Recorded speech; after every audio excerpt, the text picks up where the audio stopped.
प्यारे बच्चों नमस्कार। आज हम पढ़ने वाले हैं कक्षा 9वीं गणित सीजी बोर्ड का अध्याय 7 और हमारा जो टॉपिक है आज हम पढ़ने वाले स्क्रीन पर दिखाई दे रहा है ब्याज, है ना, जिससे आप परिचित है। ब्याज को कहते हैं अंग्रेजी में इंटरेस्ट।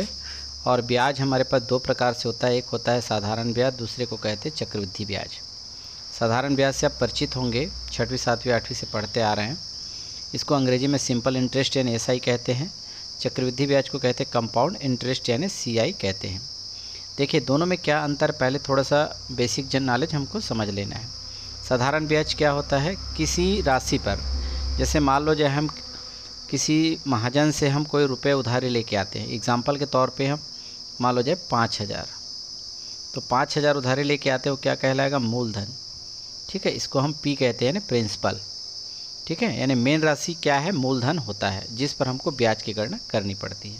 ठीक है, इस पर हमको क्या करना है, ब्याज की गणना करना है। तो ब्याज क्या होगा, दर, किस दर से गणना किया जाएगा। तो आपको दर भी दिया जाएगा, जिसको हम रेट कहते हैं, इसे हम R से प्रदर्शित करते हैं।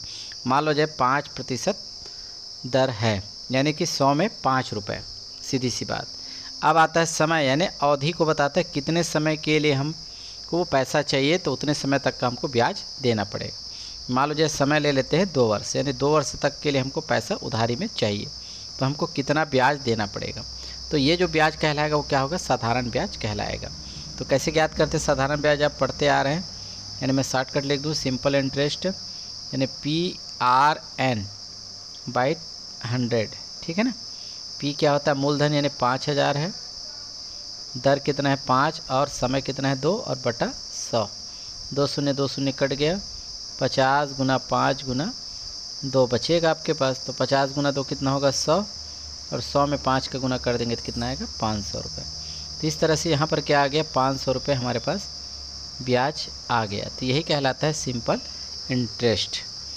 चलिए हम आगे देखते हैं। चलिए आगे हम चक्रवृद्धि ब्याज को भी थोड़ा सा समझ लेते हैं बेसिक तौर पे।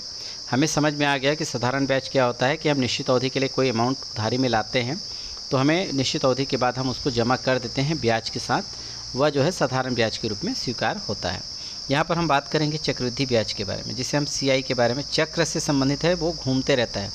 चक्र मतलब है ना, यानी कि राउंड घूमते रहेगा, यानी कि बढ़ता जाएगा। तो कैसे बढ़ेगा उसको समझने के लिए हम एग्जाम्पल लिए हैं। मान लो जब वही एग्जाम्पल है, 5000 रुपये हम उधारी लाते हैं, ब्याज आता है 500 रुपये। ठीक है, और टोटल राशि कितना हो जाएगा, 5500 रुपये हमको जमा करना। ये क्या कहलाता है, मिश्रधन कहलाता है। मिश्रधन बराबर सूत्र होता है मूलधन धन ब्याज, ये तो आप परिचित है।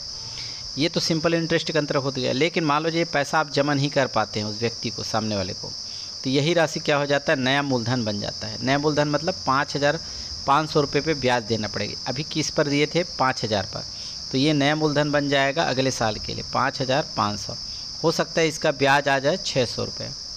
तो कुल मिला के आपको कितना हो जाएगा, यहाँ पर इसको हम जोड़ेंगे तो 5 है ना, 5500 और 600 रुपये जोड़ेंगे तो 6100 रुपये जमा करना पड़ेगा। ठीक है, तो इस तरह से ये राशि क्या हो गया, बढ़ गया। यदि आप दूसरे साल, ये पहले साल के लिए है मान लो जाए, ये दूसरे साल के लिए, यदि आप दूसरे साल भी जमा नहीं कर पाते हैं, ठीक है, ये एग्जाम्पल के तौर पे बताया जा रहा है, तो ये राशि, नया राशि जो मिश्रधन है वो नया मूलधन बन जाएगा ऐसा। और हो सकता है इसका इंटरेस्ट, ये अनुमानित मैं ले रहा हूँ, 800 रुपये आता है, तो हमको कितना पटाना पड़ेगा, दोनों को जोड़ेंगे तो 6900। इस तरह से आगे ये राशि क्या होती है, बढ़ती जाती है। तो इसी को हम बोलते हैं चक्रवृद्धि ब्याज। इसलिए हमको चक्रवृद्धि ब्याज में हमें ब्याज अधिक देना पड़ता है। तो शायद कुछ बातें समझ में आ गई होगी। चले हम आगे, हम सीधे हम प्रश्नावली 7.2 पर बात करेंगे। इसमें हमको आपको प्रश्न दिया गया जिसमें चक्रवृद्धि ब्याज और मिश्रधन ज्ञात करना है। स्क्रीन पर दिखाई दे रहा है, मिश्रधन ज्ञात करने के लिए हमें कौन सा फार्मूला यूज़ करना होगा। मिश्रधन का सूत्र है ये A = P और कोष्टक में है 1 + R/100 पूरे का पावर n। A मिश्रधन है, P मूलधन है, R समय दर है और n समय को दर्शाता है। उसी प्रकार चक्रवृद्धि ब्याज ज्ञात करेंगे तो अलग अलग हम सूत्र का इस्तेमाल कर रहे हैं, CI से प्रदर्शित करते हैं। इसका सूत्र होगा A - P, यानी ये होगा आपका मिश्रधन और ये है आपका मूलधन। तो इस फार्मूले के तहत हम क्या करेंगे, चक्रवृद्धि ब्याज और मिश्रधन और चक्रवृद्धि ब्याज की गणना करेंगे। तो हम सीधे आगे हम प्रश्न को हल करने, चलिए आगे हम देखते हैं प्रश्नावली 7.2 का दूसरा प्रश्न। जो इम्पोर्टेंट प्रश्न है हम उसी क्वेश्चन को सॉल्व कर रहे हैं। मूलधन दिया है 6250, दर 12%, समय 2 वर्ष और CI और ए का मान आपको ज्ञात करना है। आगे हम जानते हैं, सारे मान हम लिख लेते हैं इस तरह से, है ना, और ज्ञात करना है।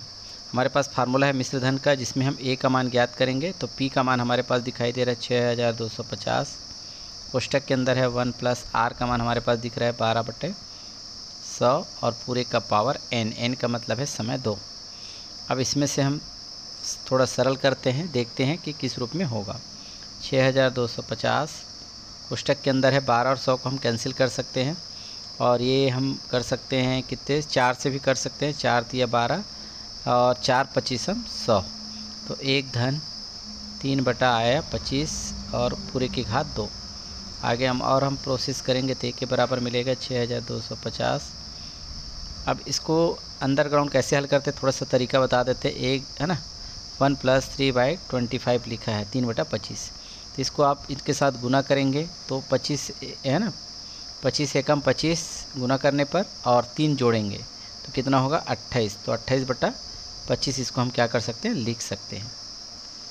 ठीक है, तो इसको हम सरल किस तरह से करते हैं अभी बताया गया। तो इसको हम लिखेंगे 28/25 शॉर्ट फॉर्म में, और पूरे की घात 2। घात 2 का मतलब क्या होता है, घातांक हम पढ़ चुके हैं, 2 बार लिखना। ए के बराबर हमारे पास आ जाएगा 6250 गुना, और लिखेंगे 28 और बटा 25 गुना 28/25। चाहे तो 25 से 625 को काट सकते हैं, या फिर एक और तरीका है 25 और 25 का हम नीचे से गुना कर देंगे। तो 6250 गुना 28 गुना 28 बटा 25 और 25 का गुना करेंगे तो कितना हो जाएगा हमारे पास 625। तो 625 से कट जाएगा एक बार में, और 0 0 बार में। तो हमारे पास क्या बचा, 10 गुना 28 गुना 28। 28 और 28 का गुना करके देखते हैं तो कितना आएगा हमारे पास 784, और 10 से गुना करेंगे तो 1 0 लगा देंगे। तो इतना हमारा क्या हो जाएगा यहाँ पर, ए यानी हो जाएगा मिश्र धन। तो आगे हम देखने वाले हैं, थोड़ा कलर चेंज कर लें ताकि हमको स्पष्ट रूप से समझ में आ जाए। तो हमें मिल गया मिश्र धन का मान। अब हमें ज्ञात करना है क्या, सी आई का मान ज्ञात करना है। तो सी आई बराबर आपको शॉर्टकट में बता देते, सी आई बराबर होता है ए माइनस पी। तो ए का मान हमारे पास क्या है, देख पा रहे हैं, ए का मान हमारे पास लिखा है क्या है, ये वाला है 7840, फिर माइनस है पी, और पी का मान हमें दिया गया है 6250। दोनों में अंतर कर देंगे यानी घटाएंगे, तो घटाएंगे तो कितना बचेगा 1590। इतना रुपए क्या होगा, ब्याज होगा। तो इस तरह से हम दूसरे क्वेश्चन को आसानी से बना सकते हैं। अगला प्रश्न हम देखते हैं, तीसरा प्रश्न के रूप में दिया गया है, बैंक में जमा राशि 50,000 रुपये बैंक में जमा किया गया है किसी व्यक्ति के द्वारा, और बैंक हमें 15% ब्याज देती है। चक्रवृद्धि ब्याज की दर से 2 वर्ष, समय कितने वर्ष है, 2 वर्ष। तो ब्याज की गणना कीजिए। ठीक है, यानी कि आपको सी आई ज्ञात करना है। चक्रवृद्धि ब्याज की दर से है तो चक्रवृद्धि ब्याज की गणना आपको करनी है। तो हम लिख लिए हैं पी का मान 50,000, आर दर का मान है, और एन समय का मान है, सी आई आपको ज्ञात करना है। तो हमारे पास फार्मूला है मिश्र धन का, ए बराबर जैसे पिछले प्रश्न को हल किए थे। तो सबसे पहले हम मिश्र धन ज्ञात कर लेते हैं। ए का मान रखेंगे 50,000, कोष्टक में 1 प्लस दर का मान कितना है हमारे पास 15/100, समय कितना है हमारे पास 2 वर्ष है। अब इसको थोड़ा सा और सॉर्ट आउट करते हैं, 50,000 लिखना ही है, और 15 और 100 को हम कैंसिल कर सकते हैं। देखते हैं कलर में थोड़ा सा सॉर्ट आउट करेंगे तो 5 से कट जाएगा, 5 तिया 15 और 5 दूनी 10, 5 शून्य में, तो 1 धन 3/20 की घात 2। अब आगे हम देखते हैं कि इसे हम किस तरह से और सॉर्ट आउट करते हैं। अभी ये वाला तरीका बताया था अंदर, 1 धन 3/20 को हम कैसे सॉर्ट आउट करेंगे, 20 का गुना 1 से करेंगे तो 20 होगा, और 20 में 3 जोड़ेंगे, है ना, तो कितना होगा 23। तो 23 बटा इसको 20 लिख सकते हैं। ये शॉर्टकट तरीका आपको पता होना चाहिए, रफ कार्य में किया जा रहा है। इस तरह से हम आगे लिख पाएंगे, 50,000 लिखना ही है, और इसको हम लिखेंगे 23/20 की घात 2। चलिए आगे हम देखते हैं, ए के बराबर 50,000 है आपके पास, और ये गुना 23/20 की घात 2 है, यानी 2 बार आपको लिखना है। ठीक है, अब हम क्या करेंगे, 1 शून्य नीचे से 1 शून्य ऊपर से, 2 शून्य कट गए, है ना। अब देखो 2 से काटेंगे तो इसका आधा हो जाएगा कितना, 250। फिर 2 से काटेंगे तो कितना होगा इसका आधा, 125। तो हमारे पास क्या बचा, ए के बराबर 125 गुना 23 गुना 23, ठीक है। जिसे आपस में गुना करेंगे तो हमें मिलेगा, तीनों का आपस में गुना करेंगे तो 66,125 रुपये। ये क्या कहलाएगा, आपका मिश्र धन कहलाएगा। अब हमें क्या करना है, ज्ञात करना है क्या, आपको ब्याज, और कौन सा ब्याज है, चक्रवृद्धि ब्याज ज्ञात करना। तो इसके लिए आपको फार्मूला बताया था CI = A - P। तो A - P का मतलब आपको पता है, ये क्या चीज़ है, ये मिश्र धन है। तो 66,125 में घटाएंगे P का मान, P कितना है 50,000, तो घटा देंगे तो कितना आएगा हमारे पास, आगे हम इसको प्रोसेस कर रहे हैं तो बचेगा 16,125 रुपये, ठीक है ना। यहाँ से 5 में शून्य घटाएंगे तो 5 बचेगा, 2 में शून्य घटाएंगे तो 2, 1 में शून्य घटाएंगे तो 1, और 6 में 5 है ना, यहाँ पर आगे हम प्रोसेस करेंगे। चौथा नंबर है, 6 में शून्य घटाएंगे तो 6, और लास्ट 6 में 5 घटाएंगे तो 1। इस तरह से 16,125 रुपये क्या होगा, ब्याज होगा। इस तरह से हम गणना करेंगे। नेक्स्ट प्रश्न देखते हैं। अगला प्रश्न हम ले रहे हैं पांचवा प्रश्न, जो कि बहुत ही इंपॉर्टेंट प्रश्न है। आपके स्क्रीन पर दिखाई दे रहा है पांचवा क्वेश्चन, ध्यान से देखिए। पहले तो क्वेश्चन आपको पढ़ना है, तो सबसे पहले पढ़ लेते हैं क्वेश्चन। 8,000 रुपये, यानी ये आपका मूलधन होगा, P के रूप में लिखेंगे। दर 10% वार्षिक ब्याज की दर से इसे R के रूप में लिखेंगे। समय 2 वर्ष के लिए, तो N = 2। चक्रवृद्धि ब्याज और साधारण ब्याज में अंतर ज्ञात करें। तो सबसे पहले CI का मान ज्ञात करेंगे और SI का मान ज्ञात करेंगे। उसके बाद दोनों में अंतर, तो CI - SI, क्योंकि CI का मान मतलब वैल्यू ज़्यादा होता है, इसका मान ज़्यादा होता है, और SI का मान कम होता है। दोनों में अंतर इस तरह से ज्ञात करेंगे। तो दोनों का मान अलग अलग पहले निकालना पड़ेगा और उसको घटा देंगे तो अंतर हमें पता चलेगा। तो चलिए हम शुरू करते हैं। तो सबसे पहले किसी भी को भी SI का भी मान आप ज्ञात कर सकते हैं चाहे तो। पहले हम CI का मान ज्ञात कर लेते हैं। चलिए, तो CI ज्ञात करने के लिए मिश्र धन का फार्मूला लगाते हैं। फार्मूला है, एक जस्ट सेकेंड, P1 + R/100 पूरे का पावर N। तो A के बराबर क्या होगा, जल्दी से लिखेंगे, 8,000 ये हो गया। कोष्टक में 1 + R के जगह लिखेंगे 10, 10/100 पूरे की घात, समय कितना है 2। इस तरह से A बराबर 8,000 ये हुआ, और इसको हम 1 0 1 0 काटेंगे तो 1 धन 1/10 बचेगा, घात 2। तो A बराबर क्या होगा हमारे पास, 8,000 ये होगा, और है ना, गुना करने का तरीका इसके साथ 10 का 1 के साथ गुना 10 होगा, और 1 जोड़ेंगे तो क्या होगा 11। तो इसको हम लिखेंगे 11/10 की घात 2। आगे हम प्रोसेस करेंगे तो A बराबर हमको क्या मिलेगा, 8,000 गुना 11/10 गुना 11/10। 1 0 नीचे, 1 0 नीचे 2 बार, तो 2 0 ऊपर। तो हमारे पास क्या बचा, 8, और यानी 80 बचा, और 11 गुना 11 बचेगा। इस तरह से हम आगे हम प्रोसेस करेंगे तो हमें कितना मिल जाएगा, यहाँ पर 80 और 11 का गुना करेंगे तो 121। इस तरह से 121 का गुना 80 से करेंगे तो हमें मिलेगा 9,680 रुपये। ये क्या कहलाएगा, मिश्र धन। चूँकि हमको क्या करना है, CI का मान ज्ञात करना है, तो थोड़ा कलर चेंज कर लेते हैं। CI बराबर क्या होगा हमारे पास, A - P। तो A का मान हमारे पास कितना है, 9,680 में घटाएंगे कितना, P का मान, और P का मान कितना है भाई हमारे पास 8,000 रुपये है। तो दोनों में अंतर कर देंगे, 9,680 में घटाएंगे 8,000, तो 0 में 0 घटाएंगे 0, 8 में 0 घटाएंगे 0, 6 में 0 0, 9 में यहाँ पर 8 घटाएंगे तो कितना बचेगा, 1 बचेगा, सॉरी ये गड़बड़ हो गया है, एक जस्ट सेकेंड,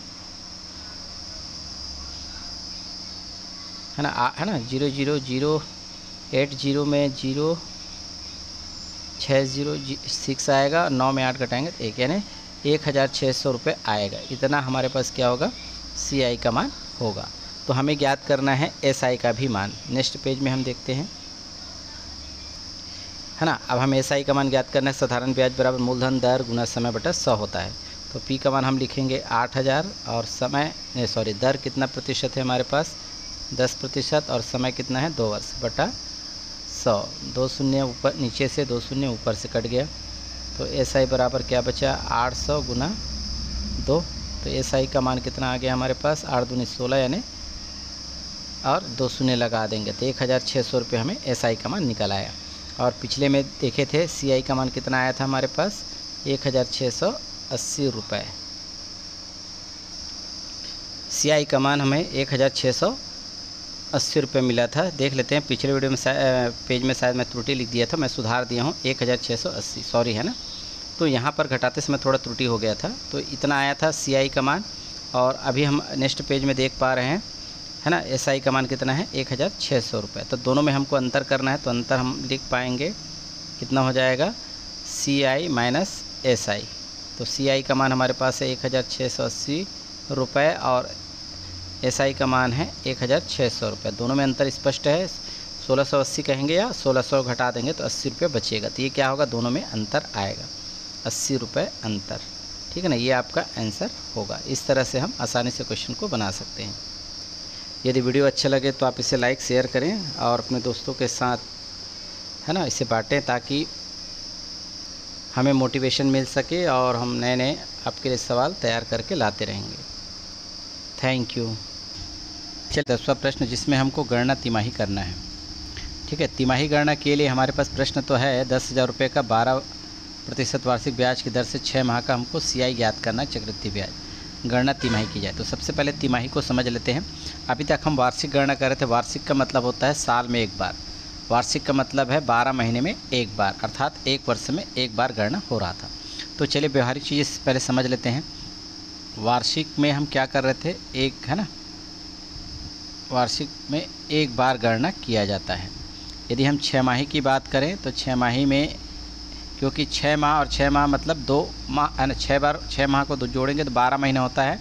तो 6 माह में एक बार गणना होगा, अगले 6 माह में एक बार और गणना होगा, तो कुल मिला के 1 साल हो गए। यानी इसमें हम कितने बार गणना करेंगे, 2 बार। यदि हम तिमाही गणना की बात कर रहे हैं, क्योंकि हमारे पास प्रश्न है तिमाही गणना, यानी हम 3 महीने में एक बार गणना करेंगे, फिर 3 महीने में एक बार, फिर 3 महीने में एक बार, फिर 3 महीने में एक बार। तो ये कितना माह हो गया भाई, 12 माह। और 12 माह का मतलब क्या होगा, 1 साल, 1 वर्ष होता है। तो 1 साल में हम कितने बार गणना कर रहे हैं, 1 2 3 4, तो 4 बार गणना होगा। तो तिमाही जब गणना किया जाएगा तो 1 साल में 4 बार गणना होगा। 1 वर्ष की बात कर रहे हैं, 1 वर्ष में, ठीक है ना। यदि ये 2 वर्ष हो जाएगा तो उसके हिसाब से हम गुना करेंगे। तो कुल मिला के तिमाही गणना करें और, है ना, 6 माही गणना करेंगे तो किसको बदलना पड़ेगा, दर और समय को बदलना पड़ता है। तो इसके लिए हम आपको एक फार्मूला बता रहे हैं जिसको आपको याद कर लेना है। चलिए देखते हैं। यदि हम वार्षिक गणना करेंगे तो दर और समय लिखा हुआ है, इसमें कोई बदलाव नहीं करना है, जैसा दिया रहेगा वैसे प्रश्न को हल करना है। अभी तक जो प्रश्न हल किए हैं दर और समय में कोई परिवर्तन नहीं किया, क्योंकि हम वार्षिक गणना कर रहे थे। अभी हम देखेंगे 6 माही गणना जब करते हैं, चूँकि साल की बात हो रही तो साल में हम इसको 2 बार गणना करते हैं, 6 महीना 6 महीना। तो समय को इसलिए हम 2 से गुना करेंगे और दर इसका आधा कर देंगे, यानी 1/2, ये वाला 2 इसमें आ जाएगा। तो अर्थात 1/2, तो 1/2 से हम आधी कर देंगे किसको, दर को। और समय जो रहेगा n से दर्शाते हैं और इसको r से, तो r और n को बदलना है। चूँकि हम प्रश्न में तिमाही गणना करने जा रहे हैं तो हमें तिमाही गणना में क्या होगा, है ना, 3 महीने में एक बार, 3 महीने में फिर अगले 3 महीने में एक बार, फिर अगले महीने में एक बार, फिर अगले 3 महीने में एक बार और गणना। कुल मिला के साल में कितने बार गणना करते हैं, 4 बार आपको बताया गया था। तो समय को 4 से गुना करेंगे तो, है ना, तो दर कितना हो जाएगा, 1/4 से गुना करना पड़ेगा, यानी कि 1/4 गुना बोलते हैं इसको, 1/4 बोला जाता है, तो 1/4 गुना करेंगे। तो ये वाला फॉर्मेट आपको याद कर लेना है। वार्षिक में कोई, है ना, कोई चेंज नहीं होगा। 6 माही गणना करेंगे तो समय का 2 गुना और दर का आधी, और तिमाही गणना जब करेंगे तो समय का 4 गुना और दर का 1/4 यानी 1/4 से हम गुना करेंगे। चलिए हम देखते हैं सीधे प्रश्न। चलिए आगे देखते हैं। प्रश्न बहुत लंबा होगा क्योंकि इसमें समझाने के लिए बहुत सारे वैल्यू हमको मिलेंगे। तो चलिए देखते हैं। मूलधन कितना दिया है, 10,000, जिसे हम P से व्यक्त करेंगे। R कितना है, 12%। अभी आपको बताया गया था कि दर को क्या करना है, 1/4 से गुना, यानी 1/4 से गुना करना है, यानी 12 गुना 1/4। तो 4 एकम 4, 4 तिया 12, तो कितना आ गया, इसको लिखेंगे, दर आ गया नया 3%, सॉरी तिमाही। अब आता है n कितना दिया है भाई, यहाँ पर 6 माह दिया है।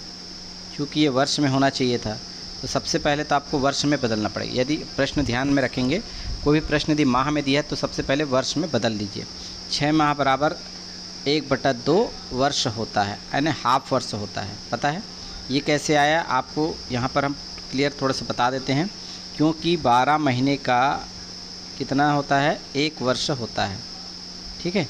तो 1 माह का कितना वर्ष होगा, है ना। इन दोनों की तुलना करेंगे, यानी 12 माह का 1 वर्ष होता है, तो 1 माह का कितना वर्ष हो जाएगा, 1/12 वर्ष।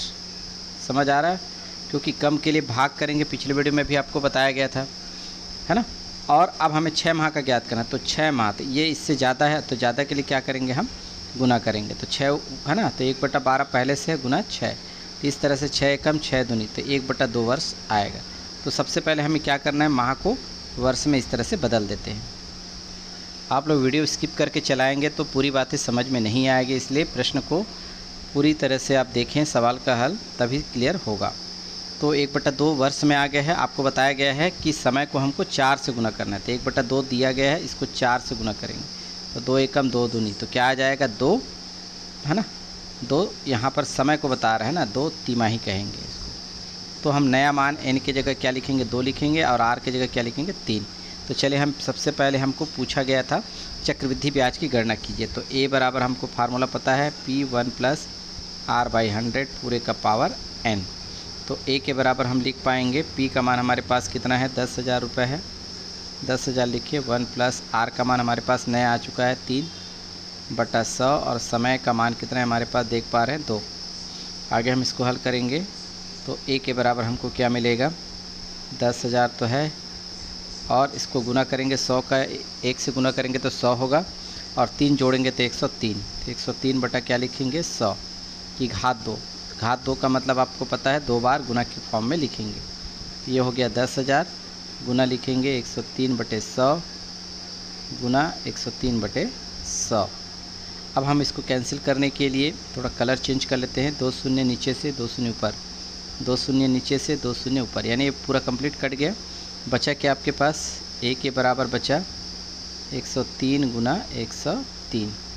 तो दोनों का यदि हम गुना करते हैं तो हमें कितना मिलेगा, 10,609 रुपये ये मिलेगा। ये क्या कहलाएगा, a का मान कहलाएगा। तो हमको क्या याद करना है, CI ज्ञात करना है। तो चलिए, हमारे पास जगह कम है, नेक्स्ट पेज में देख लेते हैं।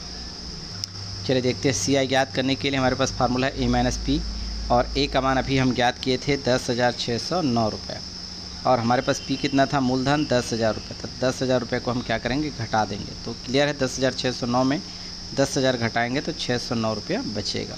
ये क्या कहलाएगा, CI का मान होगा। इस तरह से हम क्वेश्चन को बना सकते हैं। आगे वीडियो में इसके आगे का प्रश्न का हम अध्ययन करेंगे, तब तक के लिए, है ना, वीडियो को यहीं विराम देते हैं। धन्यवाद।